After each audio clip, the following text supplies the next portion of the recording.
Hello बच्चों, कैसे हो आप सब लोग। उम्मीद करता हूँ आप सभी अच्छे होंगे और अपनी पढ़ाई लिखाई में व्यस्त होंगे। आज ये जो क्लास होने वाली है ये हम लोग हमने ग्रामर की क्लास पिछले दिनों में देखी थी। आज की जो क्लास होने वाली है वो लिटरेचर पोर्शन जो आपका सेक्शन डी होता है आपके क्वेश्चन पेपर में, ये क्लास स्पेशली क्लास 11th के लिए है। उनका लिटरेचर पोर्शन पूरा एक ही वीडियो में इसमें इंक्लूड होने वाला है, प्रोज भी, पोइट्री भी, सप्लीमेंट्री में। तो आइए देखते हैं जो टोटल 40 मार्क्स आपका लास्ट सेक्शन एग्जाम में पूछा जाता है सेक्शन डी, जिसमें 15 मार्क्स आपका प्रोज, 15 सप्लीमेंट्री और 10 मार्क्स आपका क्या आ जाता है, पोइट्री आ जाती है। तो टोटल हम लोग एक ही वीडियो में देखने वाले हैं। आइए स्टार्ट कर। तो आइए देखते हैं इसमें हम लोग क्या क्या देखने वाले हैं। इसमें टोटल आपका सबसे पहले हॉर्नबिल जो आपका प्रोज है, पहला लेसन है the portrait of a lady, we are not afraid to die, if we are together, discovery 2, saga continuous, the alien planet, the adventure, silk road। ये हम लोग प्रोज से देखेंगे। पोएट्री में हम देखेंगे the summer of the beautiful white horse, the address, Mother's Day, birth, the tale of a melon city. इसके बाद पोएट्री आएगा। पोएट्री में टोटल हम देखेंगे a photograph, the laburnum top, the voice of the rain, childhood, father to son. ये सारी चीजें आपको मिलने वाली हैं इसमें आपको पता है ये टोटल 15 मार्क्स का पूछा जाता है। 15 मार्क्स का आपको 2 शॉर्ट आंसर 8 मार्क्स के और एक लॉन्ग आंसर ये आपका 7 मार्क्स का, तो 15 मार्क्स से होगा। यहां से भी सेम कंडीशन है, 2 शॉर्ट आंसर टोटल 8 मार्क्स के और एक लॉन्ग आंसर 7 मार्क्स, ये भी 15। और पोइट्री से आपको पता है सेंटर 6 मार्क्स का आपका स्टैंजा दी रहेगी, एक उसमें से क्वेश्चन रहेंगे, 3 क्वेश्चन रहेंगे, 3 into 2 टोटल 6 मार्क्स और 4 मार्क्स आपका जो है सेंट्रल आइडिया। ये सारी चीजें टोटल पूछी जाती हैं। ये आपका सेक्शन जो होता है 40 मार्क्स का लिटरेचर में पूछा जाता है। तो आइए स्टार्ट करते हैं।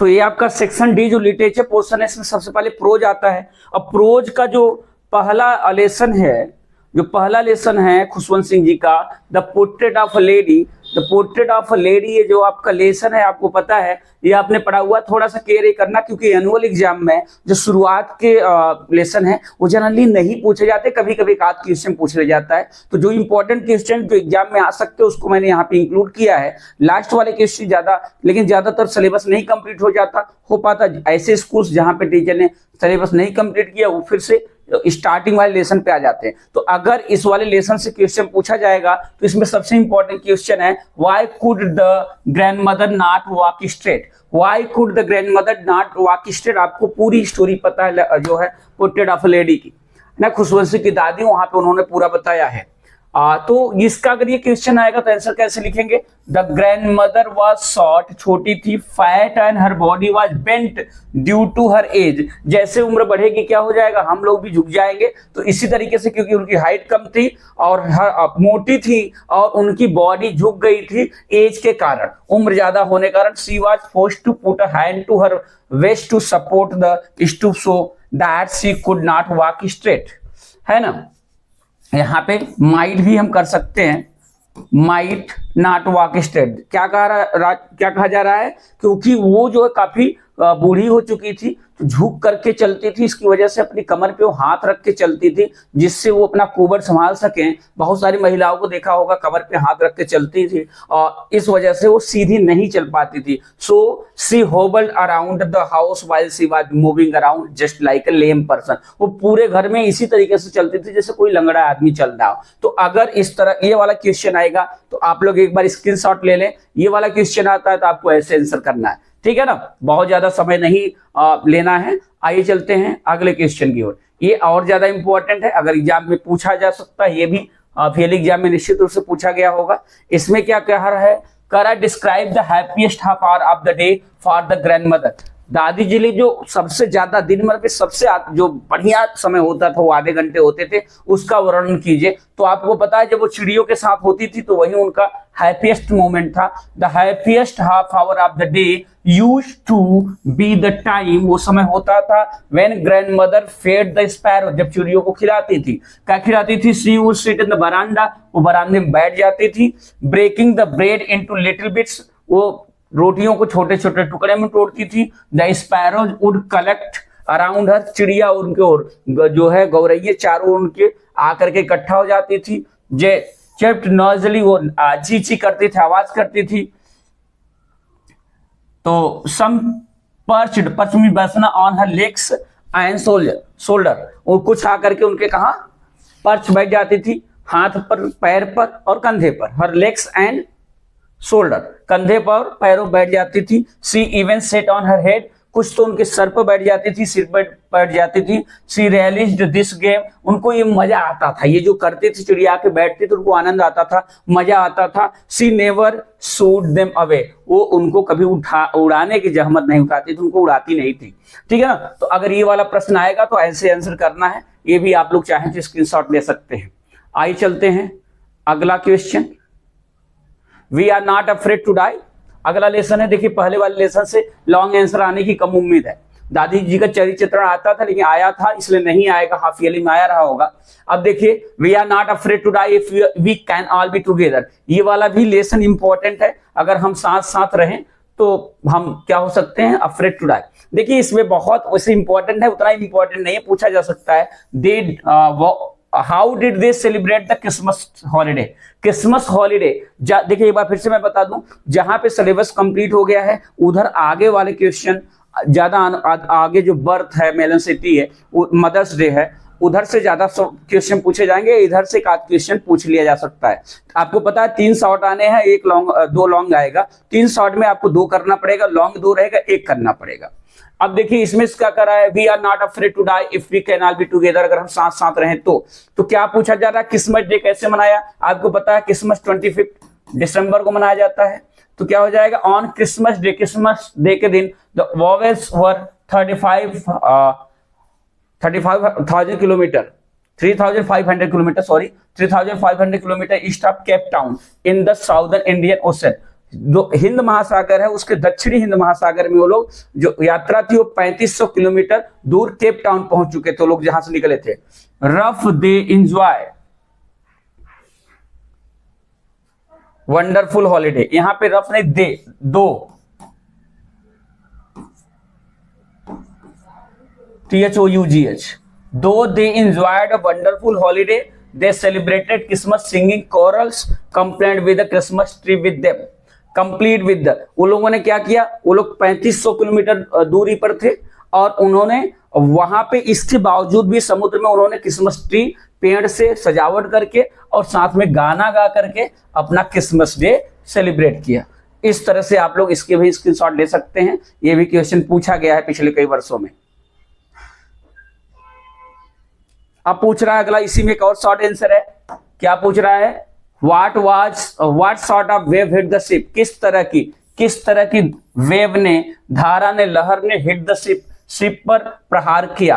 तो बताया जा रहा है कि द वेव या it was a mighty and huge wave, बहुत शक्तिशाली और बहुत विशाल लहर थी। It appeared perfectly vertical, it was almost twice the height of the other wave, जो अन्य लहरें थी इनसे लगभग वो 2 गुनी थी। कितनी थी? 2 गुनी ऊंची थी।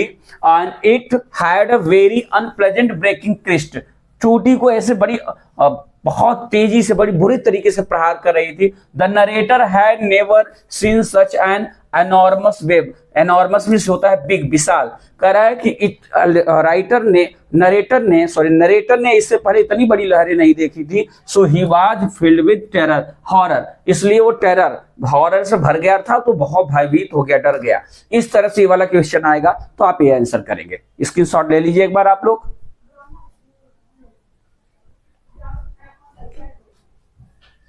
नेक्स्ट क्वेश्चन, अब देखिए चलते हैं लेसन 3 में, discovering truth the sake continue. Discovering truth ये वाला क्वेश्चन देखिए, क्योंकि इसमें इसके बाद मदर्स डे, कुछ जगह हो सकता है हाफ ईयरली में 2 ही लेसन कंप्लीट हुआ तो तीसरा इंपॉर्टेंट हो जाता है, जहां पे तीसरा नहीं, उसमें हाफ ईयरली तक तीसरा क्वेश्चन तीसरे लेसन से नहीं आया था, आने की संभावना है, अगर आएगा तो ये वाला भी क्वेश्चन इंपॉर्टेंट हो जाता है। How was the atmosphere when Toots body was taken for CT scan. आपको स्टोरी बहुत अच्छे से याद होगी कि कैसे उसकी जब उसकी बॉडी को सिटी स्कैन के लिए ले जाया जा रहा था, जहां उसको दफनाया गया था, जब उसको निकाला जा रहा था तो एटमॉस्फेयर कैसा था, वातावरण कैसा था, माहौल कैसा था, मौसम कैसा था, इसका वर्णन आपको करना है। शॉर्ट आंसर है as King Tut's body was taken from his resting place in the ancient Egyptian cemetery known as the Valley of the Kings.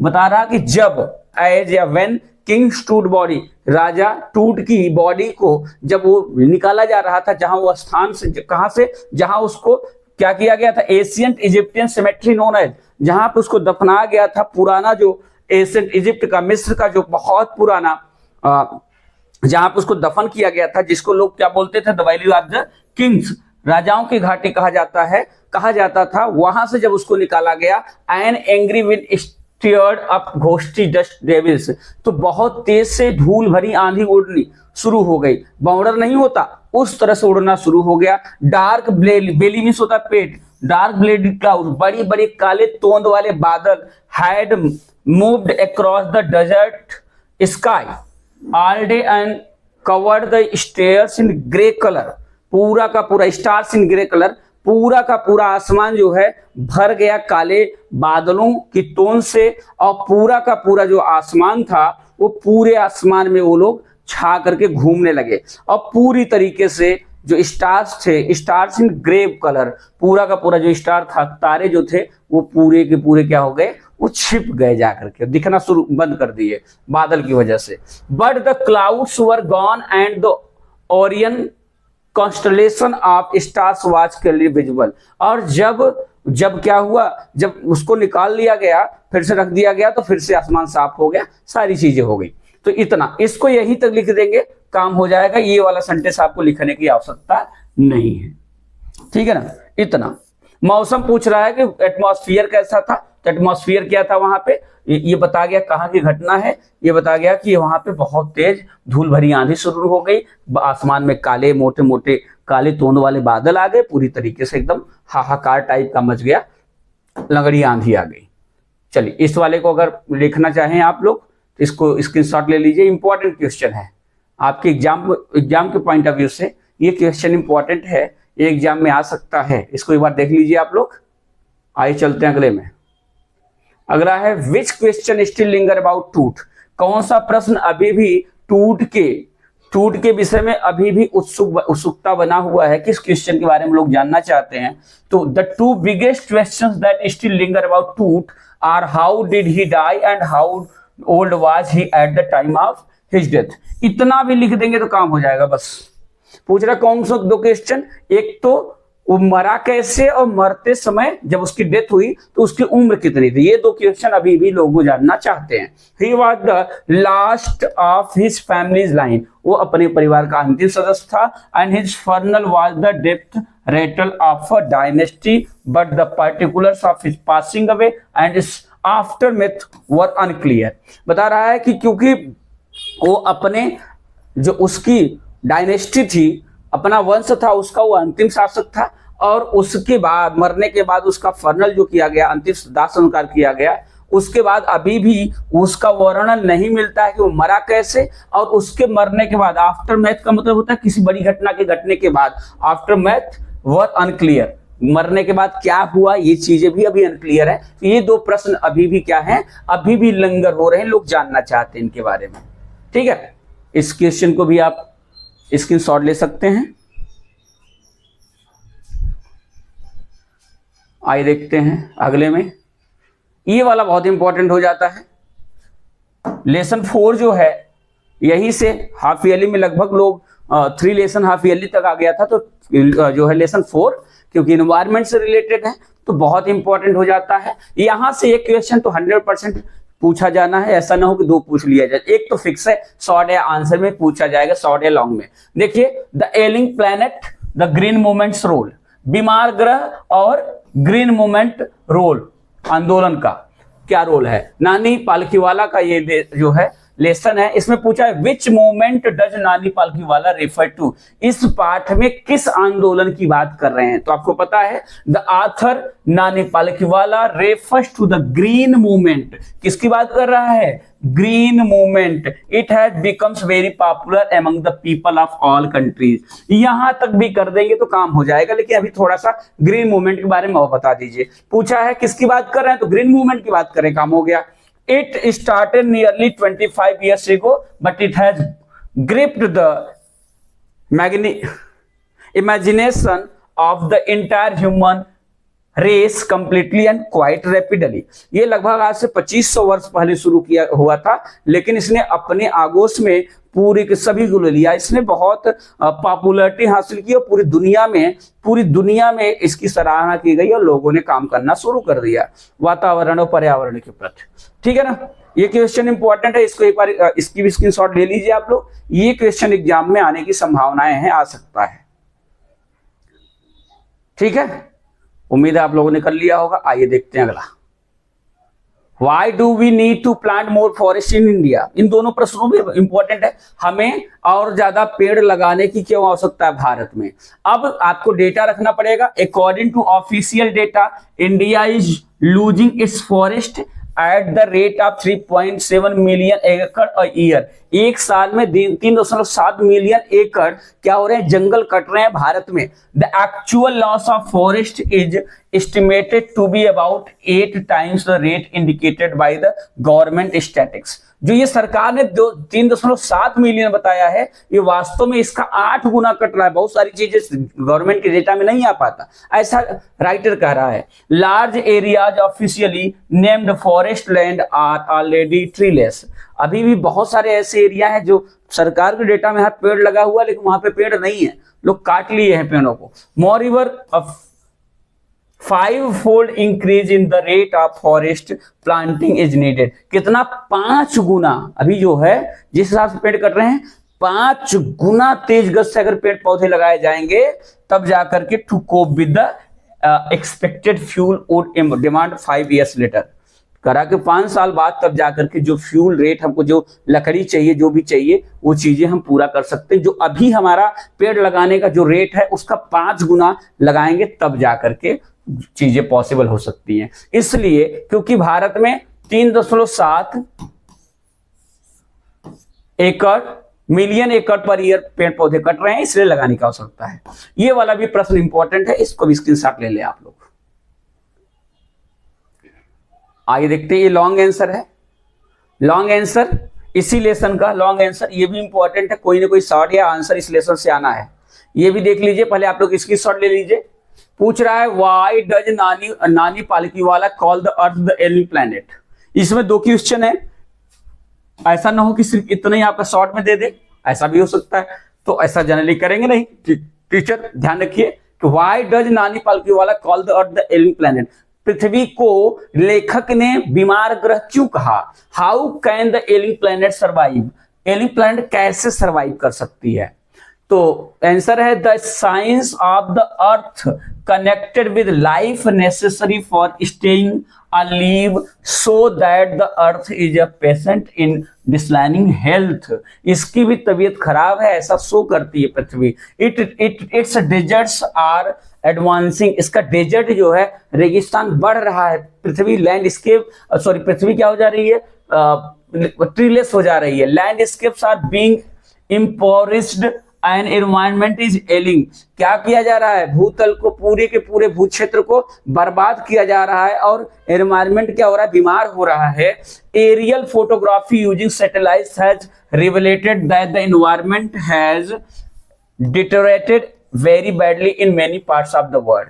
कह रहा है कि जो सैटेलाइट्स, जो चित्र लिए गए हैं, एरियल मतलब एयर से, जो कैमरा से, ड्रोन से, जो सैटेलाइट से जो चित्र लिए गए हैं पूरी दुनिया में, वो बताते हैं कि पृथ्वी की कंडीशन बहुत खराब है। इन्वायरमेंट बुरी तरीके से प्रभावित हो रहा है इंसान के द्वारा। इन फैक्ट वास्तव में it has become critical in many of the 88 countries investigated. जांच पड़ताल में पता चला है कि लगभग दुनिया के 88 देशों में पृथ्वी की कंडीशन बड़ी खतरनाक है, वहां का पर्यावरण एकदम बर्बाद हो चुका, वहां रहना मुश्किल हो जाएगा कुछ सालों में, ऐसा कहा गया है। Data, official data.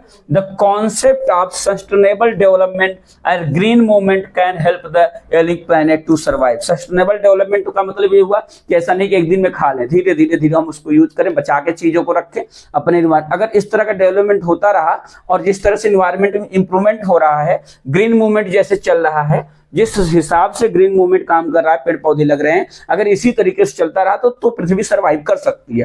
People must discharge their moral responsibility. लोगों को अपनी नैतिक जिम्मेदारी को उठाना होगा as stewards of the planet and trustees of the legacy of the future generation. क्योंकि आने वाली पीढ़ी के लिए हमारी ये जिम्मेदारी बनती है कि आने वाली पीढ़ी को हम एक अच्छा इन्वायरमेंट दे, पृथ्वी अच्छी देख कर जाएं। तो हमारी जिम्मेदारी, अगर हम अपनी जिम्मेदारी का निभाएंगे तो पृथ्वी सही हो सकती है, सर्वाइव कर सकती है।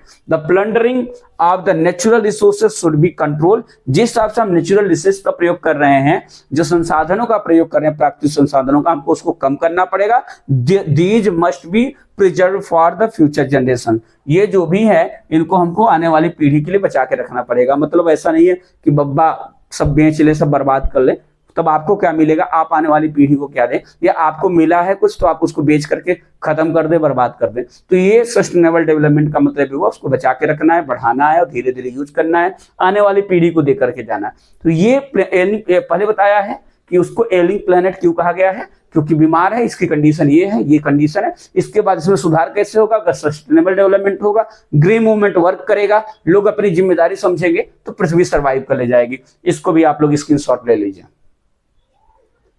इंपॉर्टेंट है, लॉन्ग आंसर में पूछा जा सकता है, इंपॉर्टेंट है ये भाई, इसको आप लोग जरूर नोट करें। द एडवेंचर, ये वाला देखिए, how did the balance of power maintained in the 19th century. इस पार्ट को आपने पढ़ा होगा, गायतोंडे वाले पार्ट को। The Peshwas kept the puppet regime alive in Delhi. There were political reasons for it. The Peshwas were the real ruler from Pune. They recognized the importance of the technological age bringing in Europe and other things. East India Company saw an opportunity to increase its influence. It offered aid and experts. These were accepted only to make the local centers self-sufficient. ये आप लोगों ने part पढ़ा है कि जो 19th century थी उसमें जो पावर कैसे हुई, इस पार्ट में पढ़ा था कि पेशवाओं ने अपना दिल्ली की ओर तो पूरा नहीं किया, लेकिन दिल्ली पर अपनी नजर गड़ाए रखी और बाद में जो है ईस्ट इंडिया कंपनी से मिलकर के अपने क्षेत्र में विकास करने के लिए उसने ईस्ट इंडिया कंपनी से सहायता ली, एक्सपर्ट्स भी बुलाए और इस तरह से जाकर के वो अपने आप को मेंटेन कर सके 19वीं शताब्दी में। तो ये वाला पार्ट है, ये भी क्वेश्चन इंपॉर्टेंट है लेकिन उतना इंपॉर्टेंट नहीं है, ये मुझे लगता है ये प्रश्न नहीं पूछा जाएगा। हाँ, इसको देखिए, ये सिल्क रोड वाले पार्ट से है। Why did the author take the shortcut in spite of high mountain passes? passes में तो गलियारा, in spite of high mountain pass, गलियारे से जाने की बजाय उसने शॉर्टकट क्यों लिया? किसने? लेखक ने। सिल्क रोड वाला पार्ट आपको याद होगा। तो क्या करा, the shortcut would take them south west almost directly towards mount Kailash, crossing high mountain passes, breathing problems, absence of snow meant a very good ride. बताया जा रहा है कि चू राइटर जो है कहां जाता है, वो गलियारे से न जाकर के पहाड़ से न चढ़ करके वो रास्ता शार्ट वाला चुनता है। आप शार्ट रास्ता क्यों चुनते हो? जल्दी पहुंचने के लिए। So the shortcut would take them south west, कहां ले जाता? दक्षिण पश्चिम, almost directly toward the Mount Kailash, क्योंकि राइटर कहां जा रहा था? माउंट कैलाश जा रहा था, वो डायरेक्ट माउंट कैलाश ले जाता। लेकिन crossing high mountain passes, breathing problem, अगर वो पहाड़ से क्रॉस कर जाते तो वहां पे ब्रीदिंग प्रॉब्लम थी। Absence of snow meant of a very good ride, लेकिन वहां पे जो शॉर्टकट था उसमें एक ही प्रॉब्लम थी कि चांसेस थे किसके? चांसेस थे कि बर्फबारी हुई होगी, लेकिन बर्फ कम थी जिसकी वजह से वो लोग बड़े अच्छे से राइड करके वहां पहुंच गए। ये पूछ रहा है राइटर ने ये क्यों लिया। ये भी क्वेश्चन, सिल्क रोड इंपॉर्टेंट है, इसको देख लीजिएगा।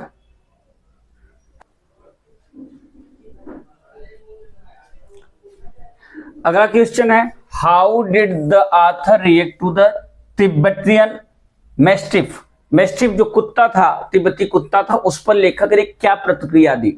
जब जानते हैं आप लोग कभी गाड़ी चलाए होंगे तो बाइक पर कैसे कुत्ते दौड़ा लेते हैं, फोर व्हीलर को भी दौड़ा लेते हैं, इसी तरीके से द तिब्बती mastiff was a huge black dog, एक बहुत बड़ा कुत्ता था। It stood guard outside the dark tents of nomads, तो ये बाहर क्या कर रहा था, रखवाली कर रहा था। These dogs set their heads erect माने सीधा, वे अपने कुत्ते क्या करते थे, कुत्ते जब भी कोई अजनबी व्यक्ति या कोई उधर से गुजरता तो अपना सर सीधा उठा लेते।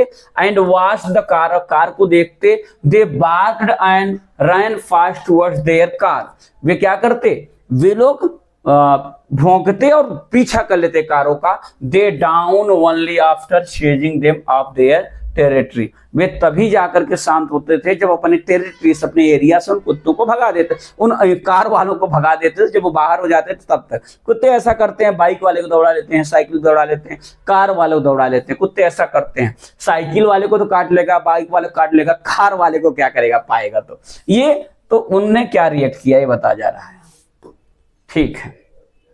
तो क्या रिएक्ट किया था कुत्ते ने, उसके ऊपर भौंका था और क्या। लॉन्ग आंसर भी देख लीजिए। लॉन्ग आंसर इन दोनों पार्टों में से आने की संभावनाएं हैं, सिल्क रोड से भी है ना, और क्या बोलते हैं, एलिंग प्लैनेट और सिल्क रोड से लॉन्ग आंसर आ सकता है। ये दोनों लेसन आप लोग जरूर एक बार चेक कर लीजिएगा अच्छे से। देखिए इसमें क्या, give a brief account of the author's visit to the medical college at Darchen and the effect of the Tibetan medicine on him. लेखक जो है जब बीमार पड़ जाता है, सांस लेने में उसको कुल मिलाकर दिक्कत होती है, ऊंचाई पर जाएंगे तो सांस लेने में दिक्कत होती है, वही बता रहा, give a brief account of the author's visit to the medical college at Darchen. Darchen के मेडिकल कॉलेज में जाता है तो उसका वर्णन कीजिए। And the effect of the Tibet medicine on him, और तिब्बती जो दवाएं थी उसके ऊपर क्या असर करिए उसका व्याख्या करिए। तो लिखिए क्या कर रहा है, the building of the medical college looked like a monastery, है ना, मॉन्टेंसरी की तरह दिख रहा था, जैसे मॉन्टेंसरी आपकी प्राइमरी वाली स्कूल होती है। The consulting room was dark and cold, भाई पहाड़ क्षेत्र है, अभी शुरुआत का मेडिकल कॉलेज ही बन रहा था, तो वहां जो रूम था वो अंधेरा था रूम में और ठंडा था। It lacked the paraphernalia of a doctor, the doctor himself appeared like any other Tibetan in a thick pullover and woolly hat and other things, क्योंकि ठंडी पड़ रही थी, वहां डॉक्टर भी अपने आप को पूरी तरीके से कपड़े उपड़े पहना हुआ था, पुलोवर पूरी बॉडी अपने ढका था, और एक टोपी पहना था और अदर थिंग्स भी लिया था, मतलब सारी चीजें उसने कपड़े ओढ़ने अच्छे से पहने थे, ठंडी लग जाती। The author took it with hot water, the lunch time it lack the, उसने जब दवा दी तो पानी के साथ क्या कहा, the author took it with hot water, लेखक ने उसको गर्म पानी से लिया। The lunch time and bed time packages contain small sulphuric brown small pills, उसने क्या दिया था, दवाएं जो दिया था उसको भोजन के समय और सोते समय, सुबह लंच के, दोपहर में लंच के टाइम और रात के समय, और उसमें थोड़ी छोटी छोटी जो है ब्राउन स्मॉल पिल्स दिया था, छोटी छोटी ब्राउन कलर की, ब्राउन रंग की जो है दवाएं दिया था। They looked like ship drunk, ऐसा लग रहा था खाने में जैसे कि वो भेड़ का क्या हो, गोबर हो। But the author took them, लेकिन क्योंकि दवा थी उन लोगों ने जो भी दिया था दवाएं, क्योंकि दवा थी इसलिए लेखक ने उसको खाया। He found medicine quite effective, और दवा उसको अच्छी लगी, अच्छी लगने का मतलब देखने में सुंदर नहीं थी, काम की उसके शरीर में जाकर के जब खा लिया। After his first full days course he slept soundly at night, और रात में जाकर के वो खूब बढ़िया, पहले दिन एक खुराक दो खुराक खाने के बाद ही वो आराम से जाकर के सोया, तो दवा का असर बढ़िया हुआ। और कॉलेज का जो बता रहा है कैसा था, तो ये वाला भी क्वेश्चन इंपॉर्टेंट है, लॉन्ग आंसर में आ सकता है, आप लोग इसको भी पढ़ लीजिएगा एक बार। अब आ जाते हैं सप्लीमेंट्री में, स्नैपशॉट सप्लीमेंट्री रीडर में देखिए, अभी ये आपका प्रोज वाला चैप्टर हो गया, तो प्रोज में हमने देखा कि कुल जो भी लेसन है उसमें आपका सिल्क रोड भी इंपॉर्टेंट है, वहां से क्वेश्चन पूछे जा सकते हैं लॉन्ग और शॉर्ट में। और उधर जो है एलिक प्लैनेट, ये दोनों रिलेशन बहुत इंपॉर्टेंट है। मदर्स डे कहाँ, मदर्स डे तो आपका सप्लीमेंट्री में आएगा। तो ये दोनों पढ़ लीजिएगा, उधर वाला आपका तैयारी है तो ये दोनों लेसन को अच्छे से पढ़ लीजिएगा। बर्थ भी तो उसमें है, सॉरी सप्लीमेंट्री में। तो आइए अब आगे देखते हैं सप्लीमेंट्री में कौन कौन से। यहां हमारा 15 नंबर आपका फाइनल हो गया। The summer of the beautiful white horse, ये वाला पार्ट आपने पढ़ा है, summer of the beautiful white horse. और यहां में आपने देखा था अरम और मुराद था। तो how did अरम the narrator fair in solo ride, solo ride ये वाला प्रश्न आपका एग्जाम में आ सकता है, नहीं ज्यादा चांसेस नहीं है क्योंकि एग्जाम में पूछा जा चुका होगा पहले। अगर ये विलियम सोरेन का लेसन है, अगर आएगा भी तो आप लोग इसको जानते हो, अच्छे से कर लोगे, इसमें मैं बस समय नहीं दूंगा, ये आप लोग अच्छे से पढ़े हुए हो, एक बार स्क्रीनशॉट ले सकते हैं। आइए चलते हैं अगले लेसन की ओर। अगला क्या है, द एड्रेस। एड्रेस वाला वही लेसन आपने पढ़ा है। द एड्रेस में क्वेश्चन है when did the narrator became curious about her mother's possessions, अपने मदर्स प्रोफेशन, माँ की जो भी संपत्तियां हैं लेखिका उस पर कब उसको लगा कि नहीं मुझे लेना चाहिए, कब जो है उसको क्यूरियस हुई। तो ये वाला आपको पता है कि आफ्टर युद्ध के कई वर्षों बाद उसको धीरे धीरे जब चीजें क्लियर हो गई तब। The narrator became curious about her mother's possessions as normally returned in the first liberation periods, pre और पोस्ट, प्री मतलब पहले, पोस्ट माने बाद में। तो जो सेकेंड वर्ल्ड वार था उसके बाद, सेकेंड वर्ल्ड वार के बाद जब चीजें नॉर्मल हुई तब जाकर के उसको अपनी माँ की चीजों की वस्तु क्यूरियस हुई। She knew that those things must still be at the address her mother told her, उसको पता था कि ये जो भी वस्तुएं हैं वो जो भी एड्रेस दिया उसकी माँ ने वहीं पर रखी होगी, वो ऐसा सोचती थी। She watched to see them touch and remember, वो चाहती थी उनको देखना, उनको छूना, याद करना, इसलिए वो जाती भी है, 2 बार जाती भी है जाकर के मिलने। तो ये मेन कारण था क्यों चाहती थी, तो ये चीजें थी, ठीक है ना।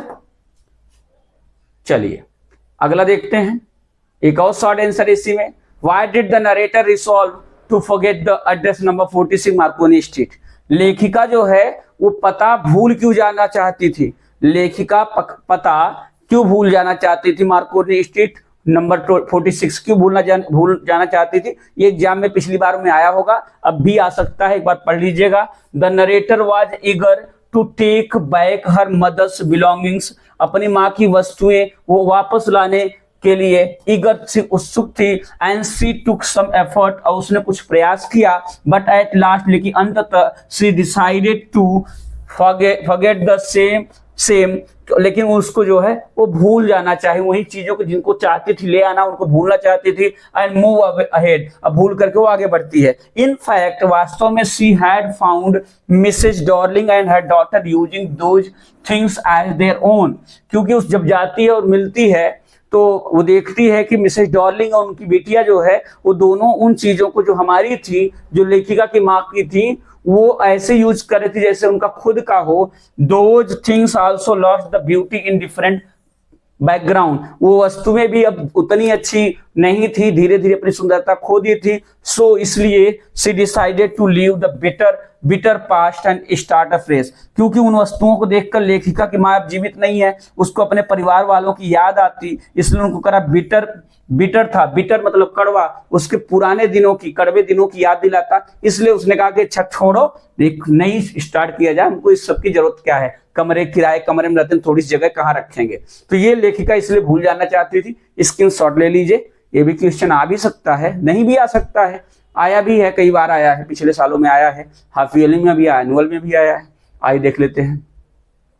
मदर्स डे थोड़ा सा बड़ा लेसन है, तो इसका मतलब ये नहीं कि इंपॉर्टेंट नहीं है, इंपॉर्टेंट हो भी सकता है। आपको पता है सप्लीमेंट्री में भी 2 शॉर्ट और 1 लॉन्ग करना है, दिया रहेगा 3 शॉर्ट करना 2 है, दिया रहेगा 2 लॉन्ग करना 1 है। तो आपको कोई किसी भी रिलेशन से आ सकता है। पहले दूसरे से लॉन्ग आने की इसलिए संभावनाएं कम है क्योंकि शुरुआत में भी आया था, तो लास्ट से इधर से आने की संभावनाएं हैं, या बर्थ से आ जाए या इससे आ जाए। तो आप लोग एक बार जरूर देख लीजिए इसको। देखिए, how are Mrs Pearson and Mrs Fitzgerald contrasted, एक दूसरे से विरोधी कैसे, दोनों महिलाएं देखिए अलग अलग थी, ये थी, कैसे थी, क्या क्वालिटी थी। The two ladies are sharply contrasted, दोनों महिलाएं बहुत तेज से, बहुत मतलब एक दूसरे से बहुत डिफरेंट थी। Mrs Pearson is a pleasant but worried looking women, बहुत प्रसन्न थी लेकिन वो चिंतित दिखती थी। इन हर 40s, वो लगभग 40 साल की थी और अपने 40 साल के दिनों में वो चिंतित दिखती थी,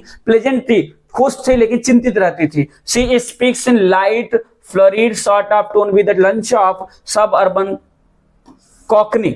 कॉकनी जो है, कॉकनी एक लैंग्वेज है जो लंदन के आसपास, यूरोप में, लंदन में लोकल लैंग्वेज है जो बोली जाती है, लंदन के लोग बोलते हैं। तो वो उसी जो है कॉकनी लैंग्वेज जो बोलती थी। जबकि मिसेस फिट्जजेराल्ड इज ओल्डर, ये उससे ज्यादा उम्र में बड़ी है, हैवियर, मोटी है, and has a strong and sinister personality. Sinister का मतलब होता है ईर्ष्यालु, जलने वाला, लड़ाई झगड़ा कराने वाला। तो ये सिनिस्टर पर्सनालिटी की थी, ईर्ष्यालु प्रवृत्ति की थी, वो नहीं चाहती थी कोई सुकून से बैठे, इसलिए लड़ाई झगड़ा कराती थी। मोटी भी थी, बूढ़ी भी थी, और जो है मजबूत थी, मजबूत रहेगा तभी लड़ेगा। सी स्मोक्स, वो धूमपान करती थी, गांजा वांजा पता नहीं, सिगरेट उसमें लेसन में है, सिगरेट पीती थी। सी हैज ए डीप वॉइस, उनकी आवाज गहरी थी, मोटी थी। रेदर आयरिश टोन, और आयरिश टोन था, आयरलैंड भी वहीं आसपास पड़ता है, तो आयरलैंड की थी, आयरिश टोन था उनका। तो ये जो है लेसन आपका हो जाएगा, क्यों एक दूसरे से विरोधी थी। ठीक है, ये वाला भी क्वेश्चन एक बार देख लीजिएगा। इसके बाद एक प्रश्न है, how does Mrs Pearson refuse Doris argument about working hard, ये भी क्वेश्चन देख लीजिएगा। How does Mrs Pearson refuse Doris argument about working hard. तो Mrs Pearson tells Doris, Doris Pearson उनकी पुत्री थी, that she has a good idea how much Doris does. Mrs. Pearson claims that she puts in twice the hours that Doris does and gets no pay or thanks for it। हर महिला की कहानी है, कैसे उसके घरों में जो भी ऑफिस में काम करने जाता है 8 घंटे काम करता है, घर में जो महिला है वो ज्यादा काम करती है, 24 घंटे काम कर रही है, और उसके बदले में उसको रिटर्न में कुछ नहीं मिलता है। तो यही आर्गुमेंट था। तो कैसे, how does Mrs Pearson refuse Doris argument about working hard. जब उसने डोरिस ने कहा मैं इतना कठिन परिश्रम करके आ रहा हूँ, इतना ऑफिस में काम करके आ रहा हूँ, 8 घंटा, बाप रे, आप मेरी माँ हैं, मैं काम करके आ रहा हूँ, मुझे चाय तक नहीं पिला रही, पूछ नहीं रहे बैठने के लिए, और आप यहाँ। तो उसकी माँ बोलती है तुम क्या करती हो, मैं तो तुमसे दुगुना काम करती हूँ और इसके बदले मुझे न तो थैंक्स मिलता है न तो वेतन मिलता है। ठीक है, इसको एक बार स्क्रीनशॉट ले लीजिएगा, इंपॉर्टेंट क्वेश्चन है, आ भी सकता है एग्जाम में। आइए अगला देखते हैं। लॉन्ग आंसर है क्या ये? हाँ, अभी शॉर्ट ही आंसर चल रहा है। हाँ नहीं, ये लॉन्ग आंसर है, भले लिखा है शॉर्ट आंसर, ये लॉन्ग आंसर में जाएगा, ध्यान रखिएगा। ये जो है ये बर्थ का नहीं है, यहाँ पे थोड़ा सा ध्यान रखिएगा, ये बर्थ का नहीं है, ये मदर्स डे का ही है, मदर्स डे। ये लॉन्ग आंसर है, लॉन्ग क्वेश्चन है, लॉन्ग में इंपॉर्टेंट है, ये भी ध्यान रखिएगा। क्वेश्चन क्या कर रहा है, what do you think is the theme of the play. नाटक की जो का कथानक क्या है, आपको क्या लगता है। How has it been worked out, और ये कथानक कैसे काम करता है, कैसे प्लानिंग दोनों काम करता है। The theme of the play is the status of women in their own house hold. इस जो महिला के अपने घर में क्या कंडीशन है, अपने घर में क्या स्थिति है, यही पूरी कहानी का कथानक है। And the house wife serves the members of her family with complete devotion, sincerity and love. जो घर की महिला है वो अपने घर में जो अन्य सदस्य हैं उनकी सेवा करती है पूरे डिवोशन के साथ, सिंसियरिटी के साथ और प्रेम के साथ। However she is never given the regard, attention और थैंक्स ड्यू टू द हर। जो उसको दिया जाना चाहिए लेकिन लोग उसको नहीं देते हैं, न रिगार्ड देते हैं, न सम्मान देते हैं, न ध्यान देते हैं, न तो थैंक्स बोलते हैं। लोग घर के सदस्य महिला को कुछ नहीं करते, ये कथानक है। Her leniency and eagerness to please everyone reduce her to the rank of unpaid domestic servant in her own house. उसके अपने घर में जो उसके कार्य करने के, लोगों को खुश करने का जो तरीका है वो क्या कर देता है, रिड्यूस हो जाता है, कम हो जाता है। लोग उसको घर में नौकर के समान समझते हैं, और ऐसा नौकर जिसको कोई पेमेंट नहीं किया जाता है। Instead of being politely requesting for a favour she is order to do it. ऐसा कहा जाता है, उससे निवेदन न करके, लोग निवेदन नहीं करते, उसको ऑर्डर देते हैं। ये पूरी कहानी का कथानक है। ये लॉन्ग आंसर में आ सकता है, इसको आप लोग एक बार जरूर देख लीजिए। ये बर्थ का नहीं है, ध्यान रखिएगा, अभी हमने हटाया था, ये बर्थ का नहीं है, ये बर्थ का ना होकर के ये मदर्स डे का है। लॉन्ग आंसर है what do you think is the theme of the play, how has it been work out it. ठीक है ना, आइए चलते हैं बर्थ में। बर्थ क्या कर रहा है, शॉर्ट आंसर में बर्थ, हु वाज जो Morgan, why had he been waiting for doctor Andrew Manson. देखिए यहां पे अगर बर्थ में देखेंगे तो दो करेक्टर हैं, एक जो मॉर्गन है और एक डॉक्टर है जिसका नाम एंड्रयू मैनसन है। तो यहां पे सबसे पहले बताइए, जो Morgan was a dealer in valency a mining town, he was big strong and heavy middle aged person. कहानी पढ़ी होगी, जब जो and his wife Susan, who had been married for nearly 20 years and were expecting their first child, Joe was waiting for the doctor to help Susan in the delivery of the child। पूरी कहानी आपने birth में पढ़ा होगा कि ये व्यक्ति हैं, ये हस्बैंड वाइफ हैं जो और सुसैन, वो काफी सालों से बेबी नहीं है शादी होने के बाद, तो वो लोग लगभग जो है डिलीवरी होने वाली है। तो उसी समय वो किसका इंतजार करता रहता है, एंड्रू। वाई, क्यों इंतजार कर रहा है, क्योंकि उसके पत्नी को बच्चा होने वाला है और वो जाकर के डिलीवरी में हेल्प करे, डिलीवरी करे, इसके लिए इंतजार कर रहा था। ये वाला प्रश्न एक बार देख लीजिएगा, हो सकता है यहाँ से पूछ लिया जाए। अगर टीचर को पहला दूसरा लेसन एकदम छोड़ देना है तो लास्ट से उठा सकते हैं। ठीक है ना, इसको देख लीजिए आप लोग। आइए देखते हैं अगला शॉर्ट आंसर है, what did Andrew guesses could be cause of the baby being still born। Still मतलब शांत, मतलब लेखक को क्या लगता है कि कौन सी ऐसी कंडीशन थे जिससे जो बच्चा है स्टिल बॉर्न, मृत पैदा होता है। Andrew found the baby wet amongst newspapers under the bed, its limp warm body was white and soft, its head lolled on the thin neck, the limbs seemed boneless, the whiteness over the baby meant suffocation caused by the lack of oxygen। क्या कारण था suffocation, उसका दम घुट गया, किसके कारण, lack of oxygen, oxygen की कमी के कारण उसका दम घुट गया होगा, ऐसा डॉक्टर ने अनुमान लगाया। इसलिए बच्चा जो है वो कैसे पैदा हुआ, मृत पैदा हुआ। तो ये कहानी में पूछा है कि डॉक्टर को क्यों लगा कि ऐसा क्यों हुआ, तो डॉक्टर को लगा सफोकेशन, दम घुटने से उसका लैक ऑफ ऑक्सीजन, ऑक्सीजन की कमी के कारण। उसके बता दिया है कि उसके अंग कैसे थे, उसका सिर लटका हुआ था, पूरी बॉडी एकदम व्हाइट पड़ी थी, ये कारण थे। लॉन्ग आंसर देखिए, बर्थ में क्या कर रहा है, what impression do you form of Andrew Manson on the basic of the story birth. Long answer में ऐसा हो सकता है कि पूछ ले, लेकिन कितना पूछेगा ये भी है। Andrew Manson is a young man who was recently qualified as a doctor and started his medical practice as an assistant to doctor Edward Page in the small Wales mining town of Blaenelly. He is in love with Christine and thinks of marriage as an idealistic state.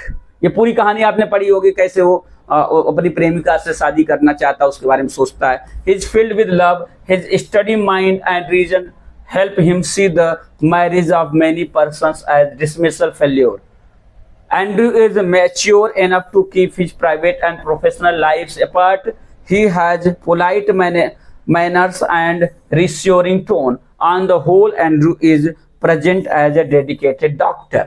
बताया जा रहा है, पूरी कहानी में आपने पढ़ा हो कि क्या है, वही बताया जा रहा है कि वो अभी अभी पास आउट हुआ है और डॉक्टर एडवर्ड के यहाँ वो काम करता है उनके असिस्टेंट के रूप में, और वो एक लड़की है क्रिस्टाइन, उससे प्रेम करता है, उससे शादी करना चाहता है, क्योंकि वो जो है enough to keep his private and professional. Andrew is mature, काफी पर्याप्त मैच्योर है, अपनी प्राइवेट और प्रोफेशनल लाइफ को साथ में लेके चल सकता है अलग अलग, और पोलाइट मैनर है, वो सारी चीजें जो भी क्वालिटी हैं उनको आपको बेसिस ऑफ द स्टोरी, तो ये चीजें हैं इसको आप एक बार जरूर पढ़ लीजिएगा। अगर आ जाएगा तो एक बार पढ़े रहेंगे तो लिख लेंगे, 100% लिख देंगे। डॉक्टर कैसा है तो बहुत अच्छा है। The tale of melon city, ये वाला आपने लॉन्ग पोएम थी, इसको पढ़ा होगा, विक्रम सेठ का। विक्रम सेठ भारतीय बहुत अच्छे लेखक माने जाते हैं। What sort of king ruled over the state, what did he proclaim, किस तरह का राजा राज्य करता था और उसने क्या घोषणा की। The king was fair and gentle, he seemed to be interested in the welfare of the masses, so he proclaimed that an arch should be constructed which should extend across the major thoroughfare. He hoped that it would improve people's mind on looking. कुल मिलाकर के राजा बढ़िया था, वो एक ऐसा arch बनवाना चाहता था अपने जो है शहर में, अपने नगर में प्रवेश करने पर एक गेट बनवाना चाहता था जिससे लोगों को जो है अच्छा लगे। लोग, ये पार्ट है, ये वाला प्रश्न देख लीजिएगा एक बार, इतना इंपॉर्टेंट नहीं है। What was the result of the king's toughless order, sorry toughless नहीं, थॉटलेस ऑर्डर। जो राजा बिना विचारे जो ऑर्डर देता है उसका रिजल्ट क्या होता है, क्या परिणाम होता है। The king ordered that someone he hanged immediately, और जब घटना घटती है तो कहता किसी ने किसी को तो फांसी, जैसे अंधेर नगरी चौपट बाजा पड़ा है, वही सेम चीज, he hanged immediately. So the noose was set up somewhat high, each man was measured one by one, only one man was found tall enough to fit the noose, he was the king, he was hanged by the royal order that the king paid with his life for his thoughtless order. जो बिना सोचे उसने आदेश दिया था उसमें उसकी क्या चली जाती है, उसकी मृत्यु हो जाती है, क्योंकि नापने के बाद पता चला था फंदा किसी के नहीं आ रहा था, अंत में सिर्फ राजा के गले के बराबर वो फांसी का फंदा होता और राजा की मृत्यु होती है। राजा को जो है बिना विचारे आदेश देने के कारण क्या हुआ, अपनी मृत्यु से हाथ धोना पड़ा, सॉरी अपने जीवन से हाथ धोना पड़ा, ये रिजल्ट था। ये भी प्रश्न आ सकता है, एक बार देख लीजिएगा आप लोग। अब ये देखिए लॉन्ग आंसर इसका है, लॉन्ग में क्या पूछ रहा है, इसी का tale of melon city. What do you think makes the tale of melon city interesting, ये प्रश्न आ सकता है ना। आपके हिसाब से ऐसी कौन सी बात थी जो इस कहानी को इंटरेस्टेड बनाती है। एज द टाइटल इंडिकेट्स, जैसा कि शीर्षक से पता चल रहा है, the poem tells a story about melon city, a city named after its ruler. It is quite interesting and edifying to learn how the country got a melon at its ruler. In short, it was an account of customary choice. The people relate the story of a just and pleased king. The clever arguments of the accused to save their lives of the accused both are quite amusing. The clever arguments of the accused to save their lives are equally interesting. The king fails to pulse of the people who wants to see a hanging. It is instructive too. A wise man should avoid the company of fools. इस कहानी में यही बताया गया है कि बुद्धिमान लोगों को जो है मूर्ख लोगों के साथ नहीं रहना चाहिए। और यहाँ से कौन सी ऐसी बात है जो इस कहानी में, ये वाला प्रश्न आ भी सकता है। एक बार इसको जरूर आप लोग देख लीजिएगा, जब भी आपका एग्जाम हो एक नजर देख करके जाएंगे तो कहीं से भी आएगा, नोट कर लेंगे। इस तरह से हमारा ये खत्म होता है। आते हैं पोइट्री पे। पोइट्री में देखिए सबसे पहले आएगा सेंट्रल आइडिया। तो सबसे सेंट्रल आइडिया ये तीन मैंने यहाँ किया है, आप लोग पढ़े होंगे, लबरनम टॉप, चाइल्डहुड और फोटोग्राफ। अब देखिए अगर एक फोटोग्राफ लबरनम टॉप ना होकर के काठो आप वॉइस ऑफ द रेन भी कर सकते हैं, father to son. Laburnum top ये आपने पढ़ा है, the poem the laburnum top by Ted Hughes describes mutual. ये 4 नंबर का आपका आने वाला है, 4 नंबर का सेंट्रल आइडिया आपको पूछा जाएगा, जरूर याद कर लीजिए, पढ़ लीजिए। याद होगा laburnum top, the poem laburnum top by Ted Hughes describes a mutual relationship between a laburnum tree which is large, beautiful but quite alone, and a goldfinch bird which is quite amusing, beautiful but without a shelter. दोनों लोगों को जरूरत है। इसमें पाठ में लबरनम top में यही बताया गया कैसे हम एक दूसरे के पूरक हैं, हमको साथ में मिलकर रहना चाहिए। एक पेड़ है जो है लबरनम टॉप है, लबरनम है, ट्री है, लबरनम ट्री आप देखा होगा, कहीं आप लोगों ने देखा होगा, उसको क्या बोलते हैं, देखिए वो पेड़ देखा है हम लोगों ने, गोल्ड गोल्ड कलर का उसमें फूल खिलता है ना, बढ़िया फूल होता है, तो वो है। और ये गोल्ड फिंच है, कैसे एक दूसरे के करीब आते हैं। The laburnum tree gives the house to the bird and its young things and the bird in turn takes away its dead silence. दोनों एक दूसरे के पूरक बनते हैं, चिड़िया उसके यहाँ अपना घर बनाती है, वहां बच्चे उसके रहते हैं, और ये तो हो गया। और चिड़िया उसके बदले में उसकी जो डेड साइलेंस थी, चुप्पी थी, उसको दूर करती, उसकी निराशा को हटाती है। Thus the poet here in the poem wants to tell the reader the importance of living with each other। कभी यहाँ पे यही बताना चाहता कैसे हम एक दूसरे के साथ रहते हैं, कितना महत्व है। Every person has different capabilities and things। Capabilities है, अलग अलग व्यक्तियों की अलग अलग क्षमताएं हैं। We should live with each other and always try to lend a helping hand and the others will also do the same। हमें एक दूसरे के साथ रहना चाहिए, एक दूसरे की हेल्प करनी चाहिए। इस कविता में यही बात बताई गई है। इसको आप लोग स्क्रीनशॉट ले लीजिए एक बार। आइए चलते हैं अगली कविता की ओर। अगला है चाइल्डहुड। चाइल्डहुड में क्या बताई गई है बातें। In this poem the poet thinks deeply over the question of his lost childhood. Childhood is a stage of innocence in which the child believes others and loves unconditionally। बच्चा, छोटा सा बच्चा दूसरे पर बहुत विश्वास करता है और अनकंडीशनली लव करता है। The poet has tried to identify some stages of his life when his thoughts and perception of the world changed. जब बच्चा बड़ा होता है तो वो चीजें देखता है कि मैं क्या सोच रहा था लोगों के प्रति, मैं अपने लोगों के, अपने पिताजी के बारे में कैसे क्या सोच रहा था, ये तो बीड़ी पीते हैं, या कुछ भी चीजें हो सकती है। तो जब बच्चा जब धीरे धीरे बड़ा होता है तो वो जो अभी तक उसका अनुमान था वो चीजें गलत होती हैं, तो सोचता मेरा बचपन कैसे खो गया। इसी पर बात की गई है। The poem describes the first step to maturity or loss of childhood as when one is able to think logically and rationally।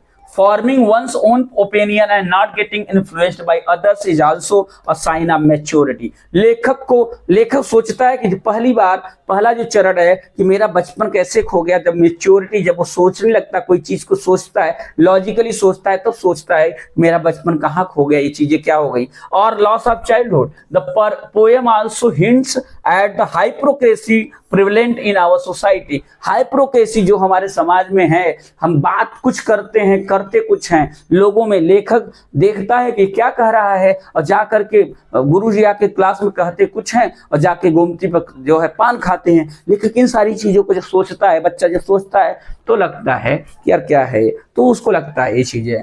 Where people pretend to be nice to each other but in reality they do not like each other। लोग दिखावा तो करते हैं, pretend करते हैं, दिखावा करते हैं बहुत अच्छे हैं, लेकिन वास्तव में वो बहुत अच्छे नहीं होते हैं। लेखक इन सारी बातों को यहाँ पे बताया जा रहा है। तो ये हुआ चाइल्डहुड का। इसके अलावा एक और है, ये फोटोग्राफ वाली, आप लोगों ने खूब पढ़ा होगा इसको। चलिए ये स्क्रीनशॉट ले लीजिए, इसको मैं थोड़ा बहुत एक्सप्लेन नहीं करता हूँ। और ये अब रह गया आपका जो स्टेंजा आती है, बहुत कम समय था बनाने के लिए, थोड़ा सा देखिए मैंने बनाया तो है, क्वेश्चन नहीं बनाया है। इस तरह से कि स्टेंजा दी रहेगी और तीन क्वेश्चन रहेंगे 2-2 नंबर का। एक तो क्वेश्चन पूछा जा सकता है कि ये कहाँ से लिया गया है, टाइटल क्या है, तो आप टाइटल लिखिएगा और पोएट का नाम लिखिएगा। तो क्या हो जाएगा, दिस स्टेंजा या these lines have been taken. This stanza, this करेंगे तो स्टेंजा करेंगे, दीज करेंगे तो लाइन्स करेंगे, और दिस स्टेंजा के साथ है जाएगा और दीज लाइन्स के साथ हैव आएगा। These lines have been selected या टेकन फ्रॉम द पोएम क्या laburnum top and composed by Ted Hughes. इस तरह से ये वाला देखिए, ये आपका किसका है, ये चाइल्डहुड से है, तो इस तरह से ये भी आ सकता है। चाइल्डहुड से नीचे कुछ क्वेश्चन लिखे रहेंगे तो उसको लिखना है आपको। इसमें हो सकता है इनफॉन्ट की मीनिंग पूछ ले, फॉरगॉट की मीनिंग पूछ ले। 3 क्वेश्चन रहेंगे, तीनों का आंसर करेंगे तो 2-2 नंबर के 3 क्वेश्चन 6 मार्क्स आएगा। तो ये टोटल आपका 40 मार्क्स का हमने कंप्लीट कर दिया। ये लास्ट वाला जो 6 मार्क्स था आपका, इसको थोड़ा सा आप लोग अच्छे अपने से देख लीजिएगा। ये किसी भी लेसन से आ सकता है, चाइल्डहुड से आ सकता है या किसी लेसन से आ सकता है, इसको आप लोग जरूर देख लीजिएगा। ये टोटल आपके जो है आज का ये